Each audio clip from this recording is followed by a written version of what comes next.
Sabak bernam, bunyi ketukan pintu misteri yang berlaku di daerah ini sejak seminggu lalu, masih tidak menunjukkan tanda bakal berhenti apabila gangguan itu masih berterusan hingga menakutkan penduduk. Difahamkan, gangguan ketukan yang sebelum ini berlaku di beberapa kampung, kini berlaku di 2 taman perumahan dan rumah petugas kesehatan. Penduduk Taman Cahaya 2, Sungai Besar, Syed Amir Syed Azizi, 16, berkata, kejadian sama dialami ketika dia berada di dapur rumahan bersama kakaknya kira-kira pukul 8.30 malam tadi. Waktu itu, saya dan kakak baru selesai memasak. Tiba-tiba, saya ternampak kelibat seseorang di tingkap. Tidak lama selepas itu, terdengar bunyi ketukan pintu yang laju seolah seseorang mau masuk ke dalam rumah dengan cepat. Seluruh keluarga terdiam seketika apabila mendengar bunyi ketukan itu. Saya beranikan diri keluar dan pergi ke belakang rumah untuk melihat siapa yang mengetuk pintu.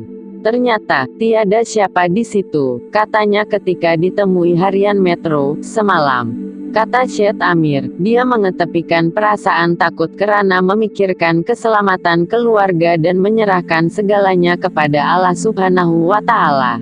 Saya tak pasti siapa yang lakukan perkara ketukan pintu itu.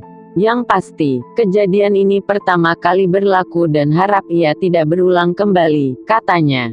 Sementara itu petugas kesehatan klinik desa Sungai Burong, Sungai Besar, Siti Nur Ain Remli, 27, berkata, dia mendengar bunyi seakan ketukan besi mesin basuh di dapur rumahnya, kira-kira 1 pagi tadi. Bunyi ketukan itu berlangsung selama 5 menit.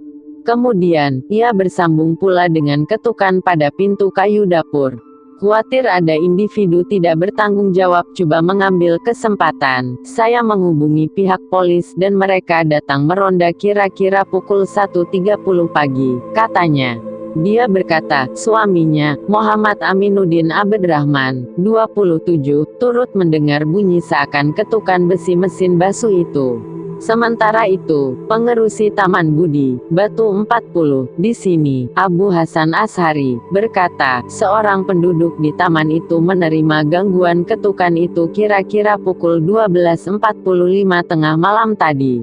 Sebelum ketukan itu terjadi, berlaku gangguan bekalan elektrik di perumahan ini kira-kira pukul 11.24 malam tadi dan pulih pada pukul 12.15 tengah malam. Kira-kira 30 menit kemudian, dia, penduduk, memaklumkan di dalam kumpulan WhatsApp pintu belakang rumahnya diketuk sebanyak 2 kali, katanya. Kata Abu Hasan, susulan kejadian itu, pihaknya mengetatkan lagi rondaan di taman perumahan terbabit bermula waktu malam hingga awal pagi. Dalam pada itu, Ketua Polis Daerah Sabak Bernam Superintenden Agus Salim Muhammad alias berkata, pihaknya akan mengambil tindakan tegas terhadap individu yang coba menakutkan penduduk susulan kejadian itu. Mereka yang melakukan perbuatan itu boleh dikenakan tindakan karena mengundang ketakutan dan kegusaran kepada orang awam. Individu atau pihak terbabit boleh dikenakan tindakan mengikut Section 447 Kanun Keseksaan atau Section 13-1, si Akta Kesalahan Kecil 1955.